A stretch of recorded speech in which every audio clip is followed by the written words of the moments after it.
Break के बाद आपका एक बार फिर स्वागत है। रुक करते हैं खबरों की ओर। बहराइच की रूपईडीहा नगर पंचायत से डॉक्टर उमाशंकर व्यास बीजेपी के टिकट पर चुनावी मैदान में हैं। अनादि टीवी से खास चर्चा में बीजेपी प्रत्याशी डॉक्टर उमाशंकर व्यास ने कहा कि हम योगी मोदी की नीतियों को लेकर जनता की अदालत में हैं।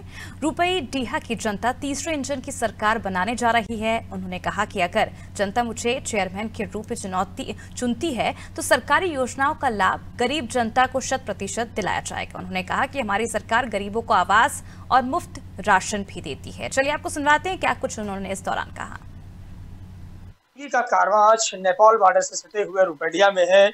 यहाँ पे भाजपा के प्रत्याशी हैं डॉक्टर उमाशंकर वैस जी हैं, क्योंकि कल उत्तर प्रदेश के कैबिनेट मंत्री संजय निषाद जी और पूरे दमखम के साथ कार्यकर्ताओं के से मिले और मतदाताओं से उन्होंने भाजपा के पक्ष में वोट डालने की अपील की है।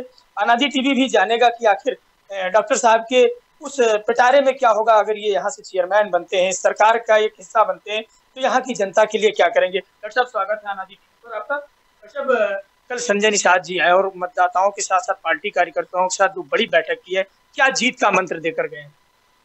संजय निषाद जी हमारे उत्तर प्रदेश सरकार के कैबिनेट मंत्री हैं। उन्होंने अपने कार्यकर्ताओं को और अपने भाजपा का और निषाद पार्टी का एक संगठन है, दोनों का संयुक्त, और उसमें उन्होंने ये मंत्र दिया कि अपने कार्यकर्ताओं को पूरे क्षेत्र में लगा दिया है नगर पंचायत रूपईडीहा में कि घर घर जाकर के अपने प्रत्याशियों को कमल के फूल पर मोहर लगाकर विजयी बनावे। सब और क्या मुद्दे क्या हैं इस नगर पंचायत में? अगर जनता आपको चुनती है, क्या विकास का पिटारा आप यहाँ खोलेंगे? देखिए, हमारे नगर पंचायत रूपईडीहा में जल निकास की सबसे बड़ी समस्या है। जगह जगह गंदगी, जगह जगह धूल मिट्टी गंदगी और सड़कों का बुरी तरह खराब हालत है। जर्जर सड़कों का निर्माण करना, बच्चों के लिए पार्कों का निर्माण करना, बड़े बूढ़ों के लिए पार्कों का निर्माण करना, पूरे कस्बे में सौंदर्यीकरण कराना, लाइट की व्यवस्था कराना, जल निकास की व्यवस्था कराना, इन सब पे विशेष व्यवस्था रहेगी। सब यहाँ नेपाल बॉर्डर से सटा हुआ ये नगर पंचायत है। यहाँ व्यापारी वर्ग भी जो है, आप क्योंकि आप खुद एक व्यवसायी हैं, डॉक्टर हैं, डॉक्टर की हैसियत से क्या लगता है व्यवसायी के क्या क्या मुद्दे हैं जिनको आप सरकार में होने के बाद आप उसका निस्तारण करें? व्यापारी वर्ग के विभिन्न प्रकार के मुद्दे होते हैं। अब उन सबको उनसे विचार विमर्श करने के बाद में उनका समाधान निकालना पड़ेगा।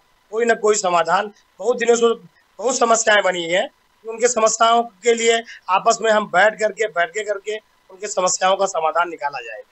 ये थे भाजपा के प्रत्याशी डॉक्टर उमाशंकर वैस, जिनका साफ तौर से कहना था कि सरकार की योजनाओं के साथ साथ हम जमीन पर उतरे हैं, हम लोगों के बीच में जा रहे हैं, अपने पक्ष में और सरकार के पक्ष में मतदान करने के लिए अपील कर रहे हैं कि हमें सरकार में लेकर आइए, हमें कुर्सी पर बैठाइए और जो सरकार की योजनाएं हैं वो आप तक जरूर पहुंचेंगी, क्योंकि यहाँ पर भाजपा ही एकमात्र, इनका कहना है कि भाजपा ही एकमात्र लोगों का विकल्प है। का कारवां आज